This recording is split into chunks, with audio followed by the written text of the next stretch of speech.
by Gillette, the best a man can get. Good morning, everyone, and welcome. This is First Things First. My name is Jenna Wolf. His name is Chris Carter. He's in the Hall of Fame. This is Nick Wright right here, and we have a great 3 hours of sports programming. Who am I? Nick Wright. Nick Wright. Nick, get it right. I try to be cute, and it never works, so I'm going to stick to... You called me Neck Wright. That's not cute. Well, it's just not my name. Oh, thank you, Jenna. Appreciate that. Hey, LeBron James speaks out on the Lakers off-season. Wait till you hear what he has to say. Big Ben, he's taking some steps to make things right with his teammates. We have to start with Odell, who was officially introduced to the city of Cleveland yesterday. The star wide receiver sat next to his BFF, Jarvis Landry, and his new quarterback, Baker Mayfield. Waxed a little poetic about all things winning with this Browns team.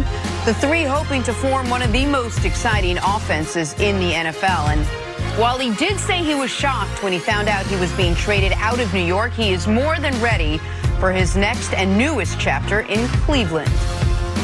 I'm excited to be a part of something like this, a team that has been ascending and kind of just changing this culture. I'm starting with him and him changing the culture into a winning culture. That's all I care about is winning.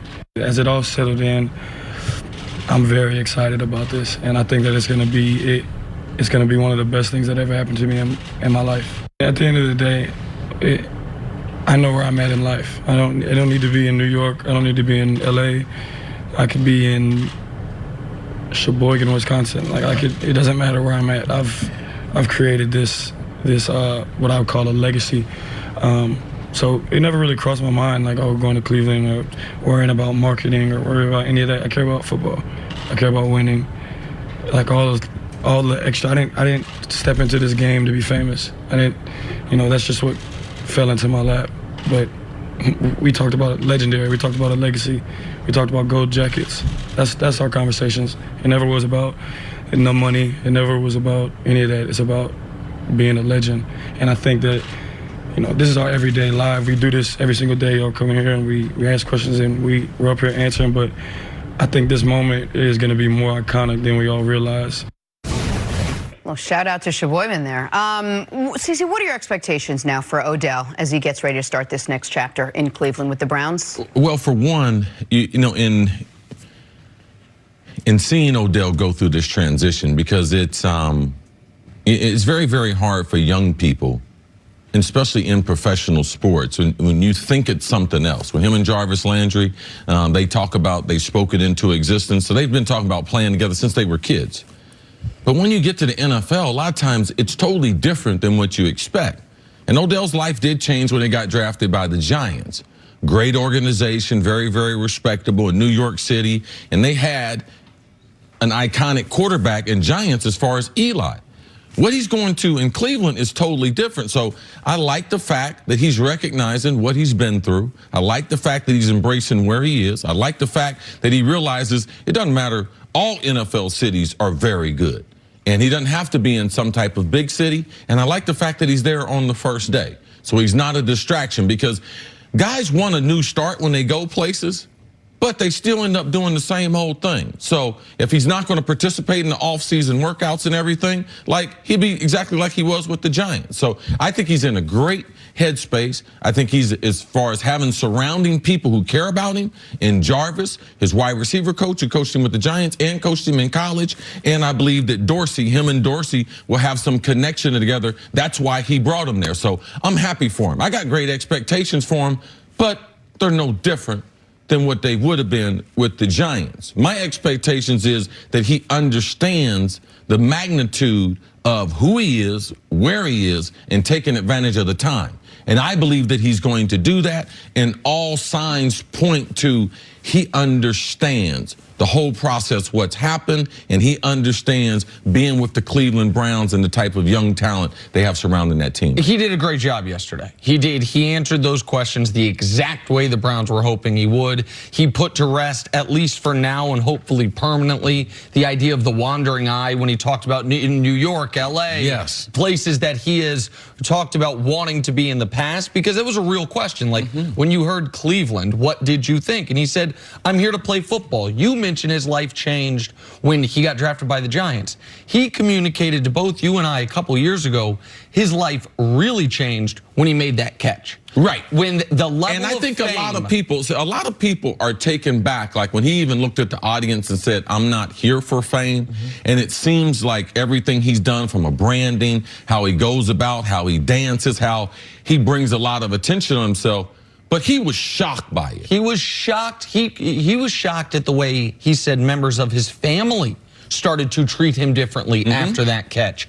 And fame, especially when it hits you in a rush like that, can be intoxicating. And I do think he leaned into it. He leaned into it with his hair and with his dances and those things. But I think he maybe this offseason, because the trade was jarring to him. It was shocking to him, even though he had told you at the Super Bowl he thought it might happen. There was a moment of be careful what you wish for. And even though he might have wanted to be traded. Right. That's why I said be careful what you wish for. Like, yes. I want to be traded. Wait, now I'm traded. And so the downtime he took, the time away from everyone when he was in Paris, I think was good for him mentally, of saying, okay, did I get too caught up in the brand as opposed to the person and the player? Because who the person and the player is, the player most notably, to answer your question, what are my expectations? That he gets back to being the best wide receiver in football. There's no reason to think he can't be 100 catches, 1,400 yards, double-digit touchdowns. Over the last 2 years, the 2 injured years for him, he's played 16 games. That's a full season. His production in those 2 years is 1,300 yards, 100 catches, 9 touchdowns. He's got a better quarterback. It's his first year coming into a season fully healthy in 3 years, because 2 years ago he got hurt during the preseason, was when he first hurt his ankle. He turns 27 this year. This is supposed to be the beginning of his athletic peak. He is the best quarterback he's ever played with and the best infrastructure around him from other skill position standpoint he's ever played with. For all those reasons, he should be as dominant as he was in year 3 or year 2, which is where he really announced himself as one of, if not the best receiver in the league. I've been down on Odell for a number of years. I don't like all the extra noise. I don't like the antics. I don't like anything other than play football, even though it's great fodder for us to talk about. But Odell had a great offseason. He was quiet. He focused on what he needed to do. He didn't say anything outlandish. He was really sort of concentrating on maybe going back to the Giants and doing his thing. And he earned points in my book. But this isn't going to be as easy as we set it up. Like, oh, here's a bunch of talent. Here's Cleveland. Everything's going to work. Are there challenges that lay ahead for him now that he's in Cleveland? Absolutely. Because with all young players that have had some type of success, it's trying to figure out, okay, now I'm supposed to be as good as I've ever been athletically. And sometimes you don't have the results of that. So for me, the biggest challenge would be to fall back in love with the process. And that's, he loves working out. But one of his big issues with the New York Football Giants was they wouldn't let him compete at practice. So he used to always feel like, man, I don't like going over there to the building. I don't like being there in the offseason. So now he's actually got a guy. And this is one of the things that Randy Moss and I had that was very special. If I decided to show up to work and not give my best effort, or if my body didn't feel up to it, I knew they had someone that was better than me. So I knew there was always pressure to be at my best. And if Randy Moss took a day off, if he took a step off, if he took a play off, he knew on the other side there was someone that was going to be able to deliver it. So that yin and yang, every day being in the same room, competing with each other, but pulling for each other, I believe he has that, and better than what we had, because Randy was a generation away from me. I had already had everything. Jarvis knows Odell. So them getting back to grinding, working out together, talking with Baker, building rapport with your teammates. Man, forget about where we're going and everything. Build up those relationships there in Cleveland. Fall back in love with the process of building yourself into a player. And I believe it might not be in the numbers, but I believe in his overall leadership and how he plays football. I believe we're going to see the best Odell that we've seen. And Jarvis, we saw it in your favorite show, Hard Knocks. Jarvis will hold people accountable. Oh, yeah. And if Odell is having a bad day or taking a day off, Jarvis has the relationship with him, the trust with him, the bond, plus the natural personality of, no, I'm going to talk to you about this, and I might do it publicly. What's Odell's biggest challenge? The Browns are going to be under a level of scrutiny almost no player on this team has ever experienced, except for Odell. And can Odell be, not just on the field, but a positive leader for this team, a bunch of guys his age or younger? This is how you deal with the entire national media being here every day. This is how you deal with when one of your teammates gets in trouble or when there's a bad headline or a bad few weeks of football. Because last year, any win the Browns got was a bonus. Any loss was part of the process. The guys that have been there longer than last year have experienced nothing but losing where there's no expectations. Browns are the Vegas favorite to win that division. The Vegas favorite to win double-digit games, and there's going to be a lot of outside Cleveland media scrutiny and questions that Odell, in an odd way, is the one most equipped to deal with if he deals with it well and helping lead Baker along. Because Baker, while he's the leader of the team, Baker is a lot of the things we think are cute and fun from Baker.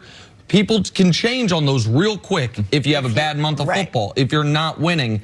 And so I think Odell, if he's ready for that aspect of it, that could be a big challenge, but one he's excited to go after. One interesting note, Odell called LeBron, asked him what he thought about Cleveland, and LeBron basically said, go do your thing, you're going to love Cleveland. So I thought that was interesting. Speaking of LeBron coming up, what has motivated him this offseason? That's next on First Things First. And you can always check us out on the Fox Sports channel.